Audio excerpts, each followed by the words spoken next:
Hello, Slicey Dicers. This is Brian with a knife video for you. I didn't say review because this isn't going to be a review. This is one of my year-end videos. I'm going to do two in one day here at the end of the year, and this is the first of them. This is just an ode to one of my favorite lines of knives ever in the history of mankind. This is a little tribute, a little sonnet, a little ode to the Spyderco Manix 2 lineup. I have three examples here of the Manix 2. I love these knives so much, and I thought it'd be good just to end the year on a nice note, because let's be honest, I don't care what political party or color, race, or creed or gender you are. Overall, 2017 has mostly sucked a bag of D's, if I can be graphic there. It's not been a great year for a lot of people, so let's just end on a high note, guys. Let's just end on a high note, move into 2018, hope things go better. I don't care where you live, even, no matter what continent you're on. This was a weird year for sure. So let's just talk about something great to end the year. Let's do that. And the Manix 2 is great. The top one I have here is an example of what you would call a basic style Manix 2. This one isn't a particular basic. It has the jade green translucent handles, which are just so beautiful, and the CPM M4 steel. This is a Blade HQ exclusive that is currently gone now. You can't get this in the satin blade. There is a DLC black coated version coming, but anywho, this is also just an example of how many versions you can get the Manix 2 in, and we'll get into that more in a minute, but man, you can get them in a whole lot of versions. There's been so many sprint runs of the Manix 2 because Spyderco loves them, some sprint runs. This is one of the sprints. Yeah, they do so many cool different versions of this, but this is a good example of what, if you buy a quote-unquote basic Manix 2, what you will get.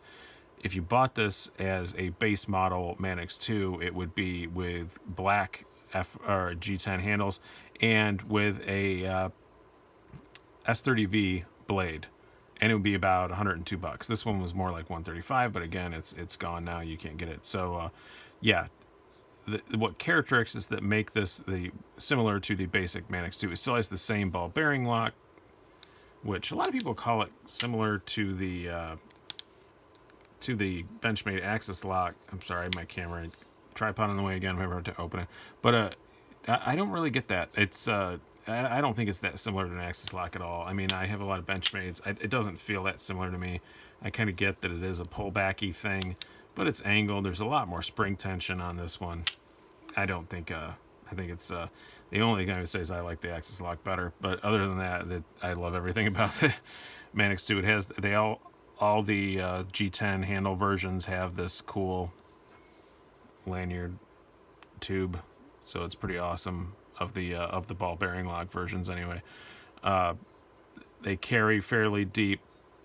They are big in your pocket for sure, but they're manageable. And the thing that makes the Manix 2 is that blade shape. And originally, when the Manix 2 first came out in what was it, 09, it did have a saber ground blade, and then they went to the full flat. This is actually one of the first blades that Spyderco made that had the full flat grind, so thank you for that, because I know most knife reviewers, and me also, I lump myself in there, love a full flat grind. Very, very cool.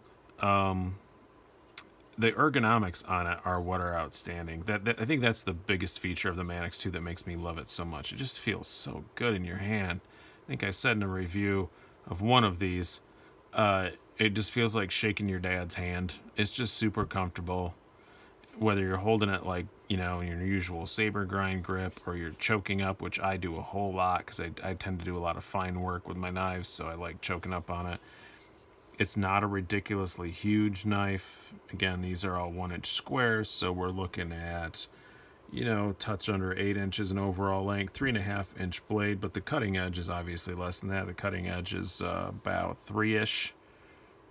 Yeah, right, almost on about 3-ish for all these. All these have the same blade shape. So they came out with the Manix 2. It was obviously wildly popular. They come out with a bazillion different versions of it, and a few years later, they decided to start making this lightweight version, which has the FRCP handles and no liners at all, and weighs, for a knife this size, nothing. It's this is 4.3 ounces. This weighs 2.8, way lighter, hence the catchy name Manix 2 Lightweight. This particular one is the BD1 steel version, but again, this is the kind of basic one you're going to find all the time everywhere. But again, they've done a ton of sprint runs, a ton of exclusives. You can get this in, I've seen them in S110V, S90, Maximat, all kinds of stuff. They may even do more sprints of this than they do of the standard one, but I'm not certain. But yeah, they kind of again, kind of a tubed lanyard hole. It just goes straight through. More of a closed design in the back. But other than that, and this cool, bi-directional grippy stuff, it's more grippy than the standard G10 version. But other than that, ergonomically, it's still just as freaking good. It's just as good as the regular one. It has that kind of semi-deep carry pocket clip that keeps it about the same carry as the standard version. This is a knife that I think is in my pocket more often than any other knife that I have. It's for one thing, it's for what it is, it's cheap as chips, like 80 bucks, and it's got BD1 steel, which isn't like a super steel, but it's super easy to maintain. It's super easy to sharpen. It is not the most corrosion resistant stuff in the world, but it's not awful. And I've never put oil on this thing or anything, and I use the hell out of it. I don't live in a salty climate. I live in upstate New York, but I've never gotten any corrosion on it or any rust or anything, so I'm not worried about it.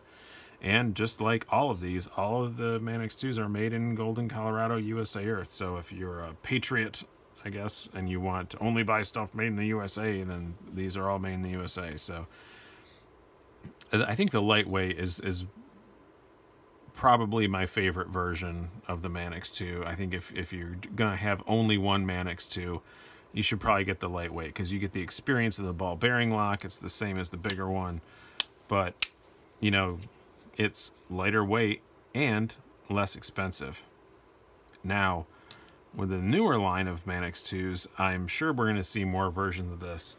This is the new, but yet old school Manix 2 backlock. So when the first Manix came out, before it was called the Manix 2, it was a backlock. And people liked it. That's why they spent the money in development into making a Manix 2. Now, with this newest version of the Manix 2, they've kind of taken a step back. This has the old school, big, hardcore backlock on it. And this is everything about this knife is hardcore. Compare the blades on these, and the blade on the lightweight is the same thickness and shape and everything. Is much thicker blade, as you can see, much thicker handle, big beefy backlock. This is the third time this knife's been on the channel, so you guys probably already know everything you want to know about it. But yeah, this is a big beefy hardcore bruiser of a knife. I've been carrying it a lot, as you can tell, because I put a aftermarket deep carry clip on it. Usually if I've got an aftermarket deep carry clip on a knife, that means I carry it a fair amount. So yeah, super cool. Carries better than you'd expect for a knife this size, but obviously still takes up your whole pocket, and that's pretty much true with all of these. All three of these are kind of pocket dominators. If that's what's in your pocket, that's what's in your pocket. But you're not gonna put your wallet in there with it, or something you're gonna be grabbing out a whole lot. That's just gonna be the pocket that the knife is in, which is fine. There's nothing wrong with that, as long as you know that going in. But I love the Manix 2 I'll give 3 reasons why I love the Manix 2 to sum this up. Number 1 reason, the ergonomics. It is just so comfortable in my hand. Number 2, the blade shape. I slice a lot of cardboard in my life. I slice a lot of long stretches of things. These are still some of the best slicers I've ever used, ever. Especially in these top 2, they have the thin blade stock, full flat grind, tall blade. They hack through anything. They're amazing. Number 3, is just the quality of them. I've never had a problem with a Manix 2 ever, and I've beat on some of them, especially this one. This one has lived a rough life. I've sharpened it a few times, but you can see just like the blade's kind of beat up.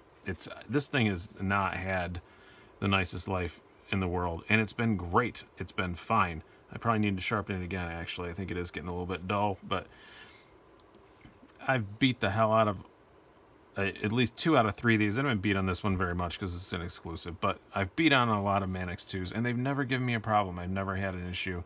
I've never torn one apart.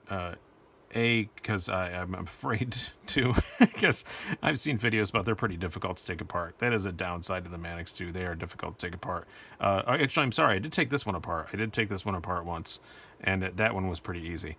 But I have not touched either of these because I know that with the tube, this is pretty hard, and this one has a lot of pins and stuff. So I just haven't bothered to take it apart, but haven't needed to. I just lubed it up a little bit with a little, you know, needle lube thingy, and kept the blades clean, and they've been fine. Sharpen them up every now and then quickly with I got a Lansky box thing with the cylindrical sharpeners, and I just use that. So yeah, they've all been super reliable and super awesome. So those are my 3 things I love the most about the Manix 2. And I think if you ever have one in your hands, you're gonna probably find even more things to love about them. So this was just my nice little love letter to the Spyderco Manix 2 to start to close out the year. You got one more video coming, but I just wanted to start out with this. We're going to start with a happy moment. So hope you guys enjoyed it. I've been Brian. I hope you guys have a great New Year's Eve and a great New Year. Have a good one.